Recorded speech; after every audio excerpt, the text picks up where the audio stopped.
boiling some water, oder? No? Not yet. No, not yet. Hey, I'm just remembering the pasta situation. It was not pretty.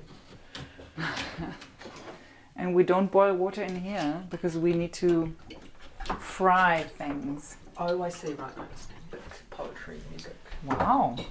Right. So we can be honored to have her in the choir. She's famous. Well, we are a celebrity choir, aren't we?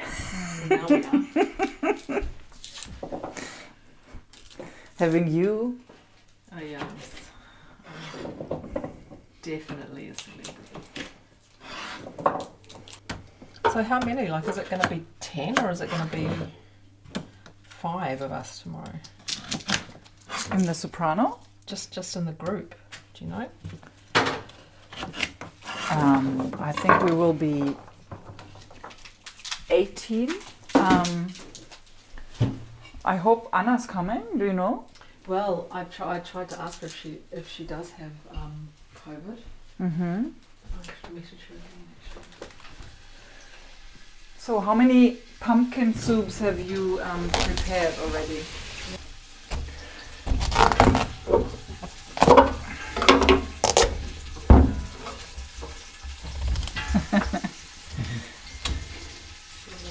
Sieht sehr professionell aus, Uta. Ah. Wie viele Suppen hast du denn schon gemacht? Pumpkin. Kürbis habe ich tatsächlich erst vor ein paar Jahren für mich entdeckt. Ich mochte früher Kürbis gar nicht. Ich fand es irgendwie öde und im Geschmack wenig ergiebig. Und dann habe ich aber festgestellt, dass es schon ein bisschen drauf ankommt, was man daraus macht. Und das ist gerade für so eine Suppe, für viele Leute, die wir ja morgen sind, irgendwie cool ist. Und außerdem ja ein Herbstgemüse. Well, if it's too hot, you can put in the carrots. Okay. And turn the heat down, please. I'm a bit slow here. Yeah. No. Pumpkin production is a little slow. The carrot factory is. Maybe we should make a real hot soup and then we eat it before we sing, and then our songs will be con fuoco, with fire in Italian. You always have the Italian names. And then you have con fuoco. You know what I mean? No. Con fuoco, sometimes they write it above a piece of music when they want to have real Passion? yeah, and strong energy. Are you In the seriously piece. leaving the skin on the pumpkin? Yes, you can. It's a Hokkaido. A butternut you need to peel, and a Hokkaido you don't need to peel. That's why Hokkaido is cool, although a butternut tastes nicer. Have you ever sung in a choir where the choir leader is cooking soup for the choir? Yeah, sure, yeah. Have you? Not in a choir, but in like Mali. Also irgendwie sind wir gerade in so einer Phase, wo der regelmäßige Probenbesuch von allen irgendwie so ein bisschen schwierig ist. Jeder hat immer seine natürlich irgendwie total nachvollziehbaren Gründe, warum es dann nicht klappt.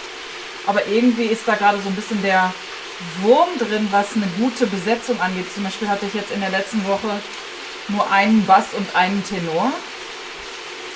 Die haben trotzdem total schön Musik gemacht und die haben das echt gut gemacht, die beiden.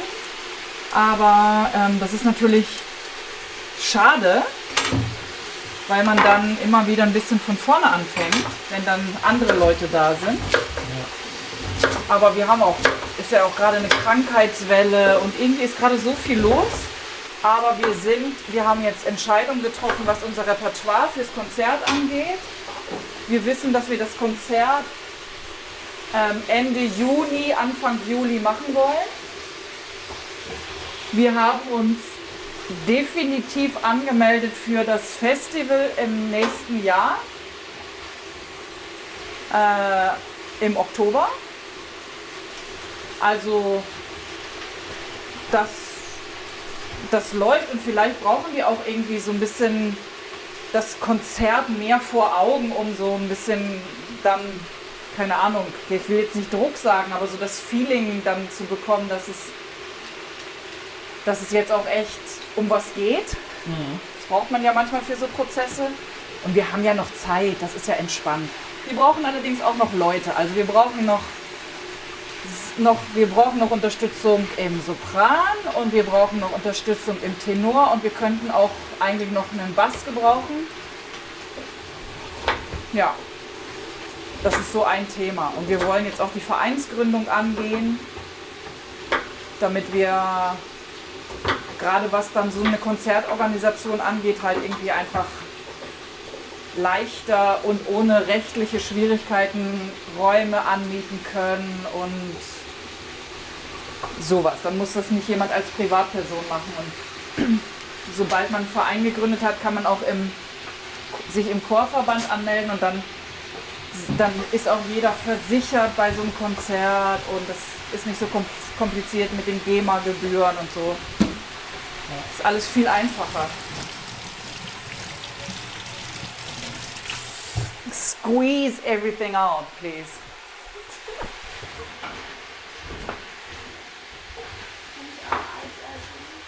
Ja, ich habe das nur wieder in den Tiefkühler gemacht, damit es hier total auftaut. Das ist frisch, oder? Ich glaube nicht. Is it? No, it's not.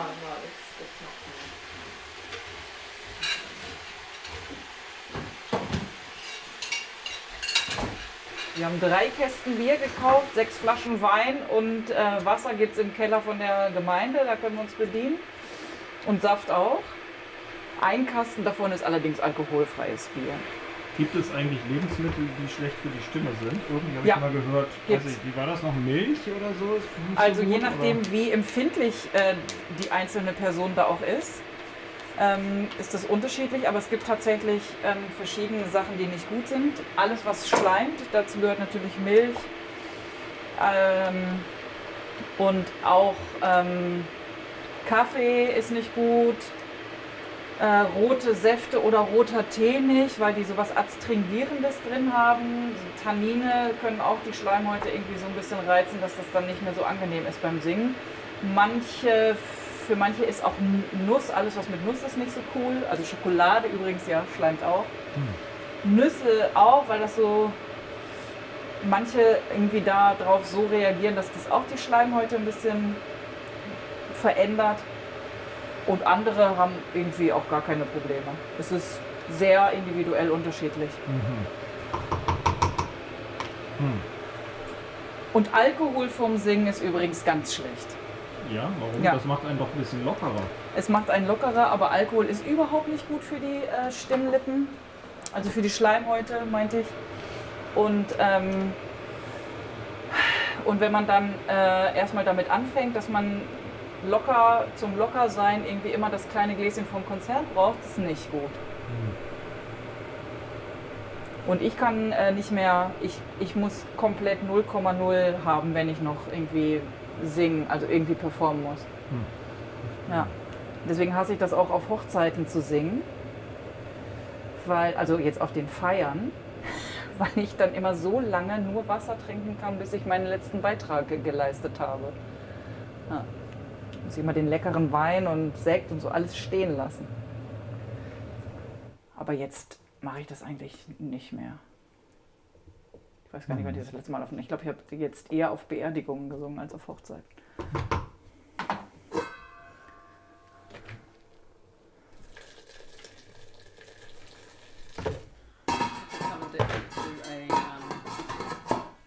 To a word game called Squaddle.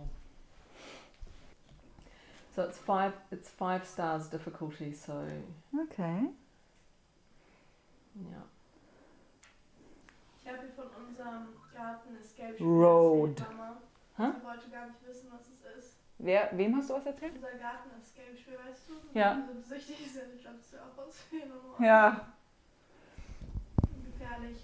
Road. Yeah, I've got that. Ah. Raw. Yeah, I've got that. Ah. This is how it always goes. Ah. I need my glasses. Oh, it doesn't have the green. Ah, it does. It does, but it's just. Yes! Royal. Do you know what that means? R-O-I-L. Mm-hmm.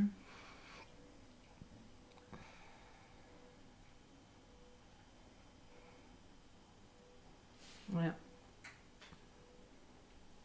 Mm-hmm. I'm on fire. Mm-hmm.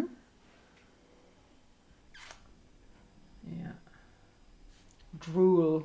Yeah, but that. Oh. Of course you have drool. Dire, drool, raw.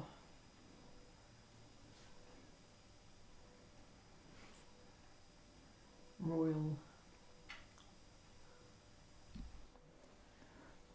But I can do, I think I've got it. Yeah, I've got it. Yeah, no. I keep saying French words and German words in there. Yeah. Yeah. You're supposed to be dragging me away from this. Und glaubst du es oder nicht, aber Henemona war ja von Anfang an dabei bei der Kinderchorübernachtung und hat mitgeholfen. Und die kannten ja Henemona nicht. Und kein Kind hat nach ihrem Moko gefragt. Wirklich? Kein Kind. Kein Kind. Nein. Interesting, eh? Ich finde aber auch, dass man denkt überhaupt nicht mehr drüber nach, weil es so in dein Gesicht passt. Mm. Ja, wenn man dich kennt, dann ist das einfach.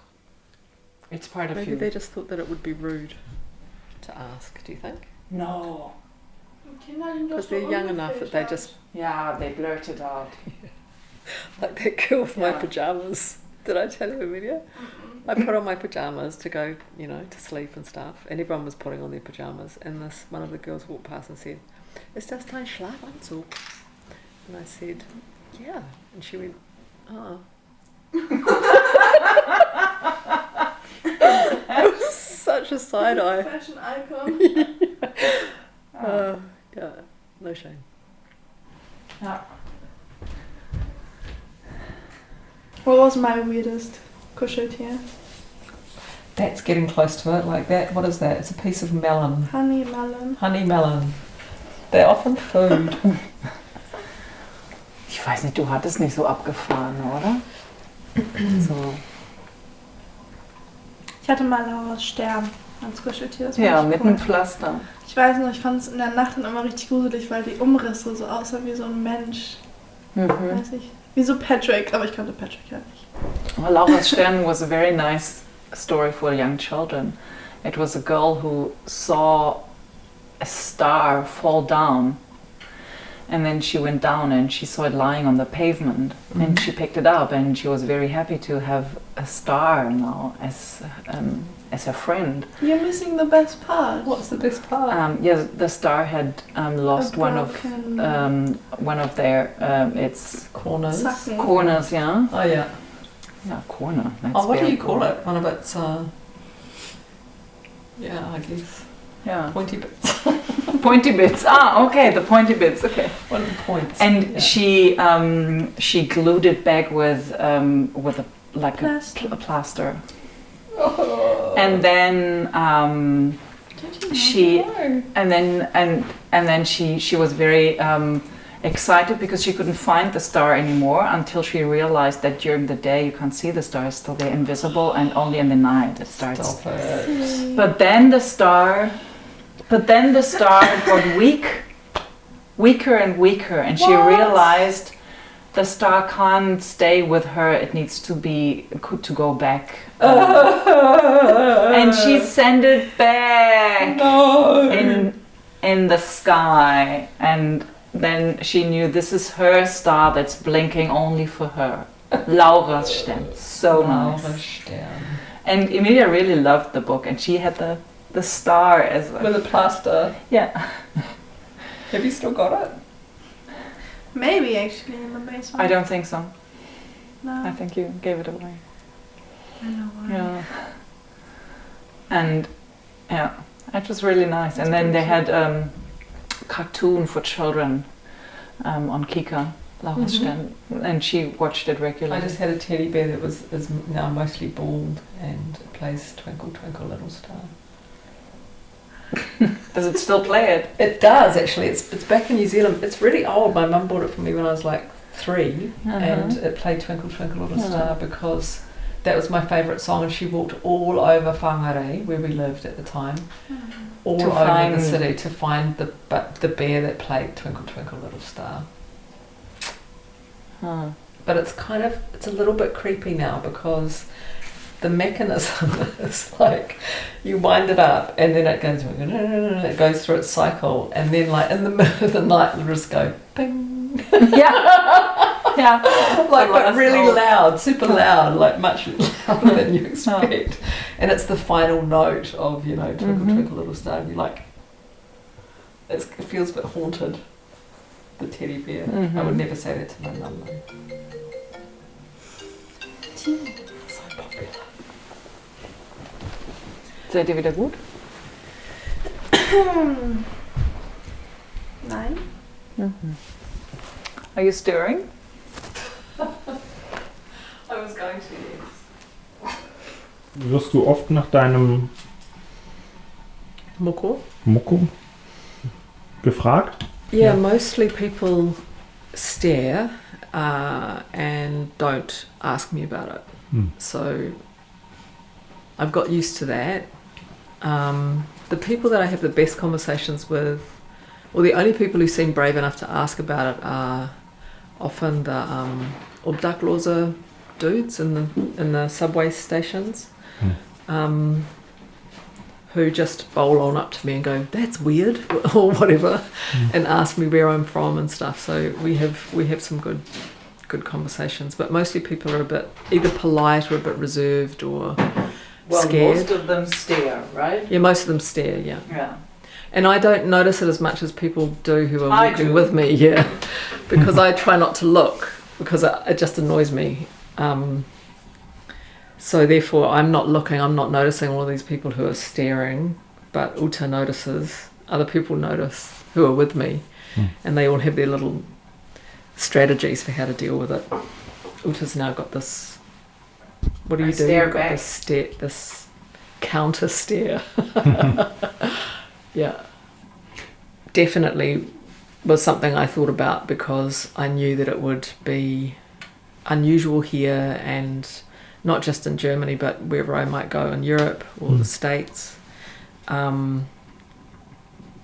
So yeah, I talked about it with friends and thought about it, but actually weirdly I had it done in 2019 and I was planning to go back to New Zealand. I had it done over here in Berlin. One of my friends who's a tāmoko artist came through on her way back to New Zealand from a conference, and so I was planning on going back to New Zealand with my moko kauai done in 2020 in May. So of course that didn't happen. What happened instead was I spent 2 years mostly in public with a mask on. So it's only really been in the last year or so that I've experienced this staring and yeah. And it annoys you. Well, if I meet the eyes of the person who's staring, it can get annoying because in general over here in Germany I think it's quite a cultural difference that people stare more, and it's not considered rude in the same way that it is in Anglophone countries. This is my theory anyway. Because before I had my moko done, I also noticed that there was a lot of staring going on, not just at me, but kind of in general, much more than there would be in New Zealand. It would be considered quite confronting to stare that much at strangers in New Zealand. You probably wouldn't last long.